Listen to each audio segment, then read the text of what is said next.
Lord Curzon का जीवन परिचय। भारत की सत्ता ईस्ट इंडिया कंपनी से ब्रिटिश सरकार के पास स्थानांतरण के बाद से गवर्नर जनरल के पद को समाप्त कर दिया गया था और उसकी जगह एक नया पद वायसराय निर्धारित किया गया था, जिस पर लॉर्ड कर्जन की नियुक्ति 1899 में हुई थी। इनसे पहले लॉर्ड एल्गिन द्वितीय थे, जिनका कार्यकाल 1884 से शुरू हुआ था, लेकिन लॉर्ड कर्जन का समय इतना ज्यादा नहीं रहा था। 1905 में उनके बाद लॉर्ड मिंटो द्वितीय वायसराय बन गए। लॉर्ड कर्जन का कार्यकाल भारत में वायसराय के तौर पर 6 जनवरी 1899 से लेकर 18 नवंबर 1905 तक था। 1898 में ये घोषणा हुई कि लॉर्ड कर्जन को भारत का वायसराय बनाया जाएगा। उनकी पहचान भारत के सबसे युवा वायसराय की थी।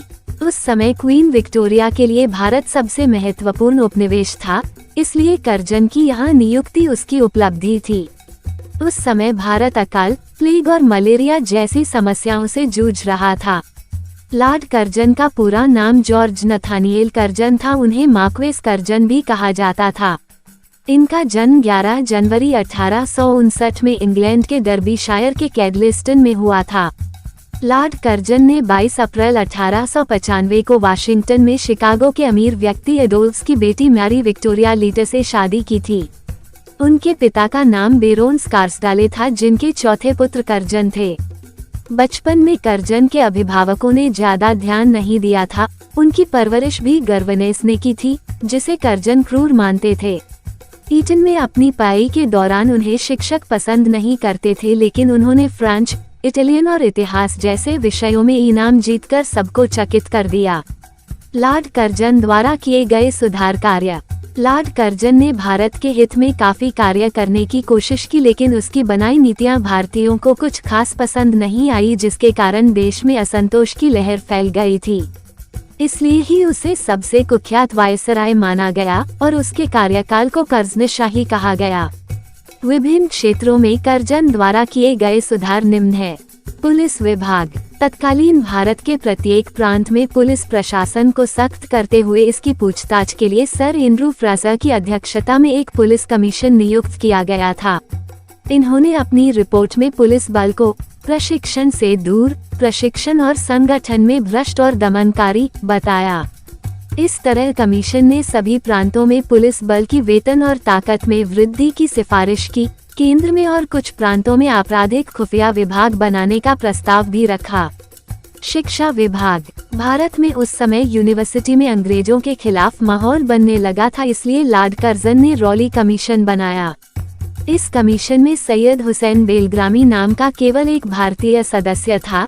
जब हिंदुओं ने इसका विरोध किया तो जस्टिस गुरुदास बनर्जी को भी कलकत्ता हाई कोर्ट से बुलाकर इसका सदस्य बनाया गया। 1902 में कमीशन ने अपनी रिपोर्ट सौंपी, जिसके बाद रॉली बिल आया। जब 1904 में ये बिल एक्ट बना तो ये इंडियन यूनिवर्सिटी एक्ट कहलाया। इस एक्ट ने सिंडिकेट्स के संविधान का पुनर्गठन किया, जिसमें कॉलेजों के आधिकारिक निरीक्षण के लिए भारत सरकार को अधिकार दिया गया और उनके हाथों में ही कॉलेजों के संबद्धता और असहमति से संबंधित अंतिम निर्णय रखा। गोपाल कृष्ण गोखले ने इस एक्ट का विरोध किया। इस अधिनियम का पहला प्रावधान विश्वविद्यालयों के शासकीय निकायों का पुनर्गठन करना था, जिससे सेनेटों की संख्या कम होकर न्यूनतम 50 हो गई थी, जबकि अधिकतम 100 थी। बॉम्बे, कलकत्ता और मद्रास की यूनिवर्सिटी के लिए चुने हुए व्यक्तियों की संख्या 50 जबकि अन्य के लिए 15 निर्धारित की गई। गवर्नर जनरल को विश्वविद्यालय की क्षेत्रीय सीमा का निर्धारण और विश्वविद्यालयों और कॉलेजों के बीच संबद्धता का फैसला करने का अधिकार दिया गया था। वास्तव में भारतीय विश्वविद्यालय अधिनियम ने विश्वविद्यालयों और कॉलेजों को पूरी तरह से सरकारी नियंत्रण में कर दिया था। हालांकि बेहतर शिक्षा और शोध हेतु 5 साल के लिए प्रति वर्ष 5 लाख रुपए की राशि भी स्वीकार की गई थी। ये भारत में विश्वविद्यालय अनुदान की शुरुआत थी, जो बाद में भारत शिक्षा के ढांचे में एक विशेष आवश्यकता बन गई।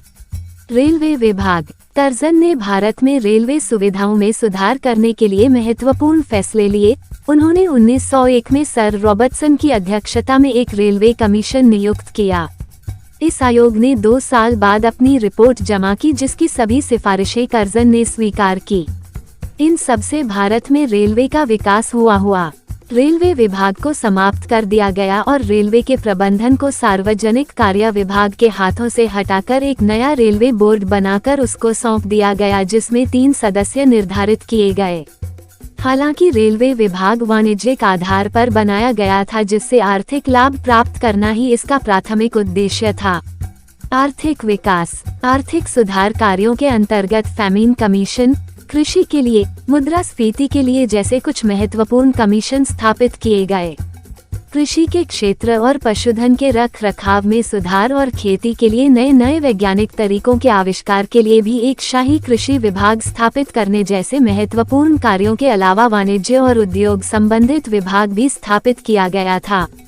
आयोगों की स्थापना, उनके कार्यकाल में 1899-1900 में छपनिया अकाल पड़ा, जिसके बाद सर एंथनी मैकडोनेल के नेतृत्व में अकाल कमीशन का गठन किया गया। इसके अतिरिक्त क्रमशः कोलिन स्कॉट मोनक्रिएफ के अंडर में सिंचाई विभाग और एंड्रू फ्राजेर के अंतर्गत पुलिस कमीशन का गठन भी किया गया। एक शिक्षा कमीशन भी बनाया गया।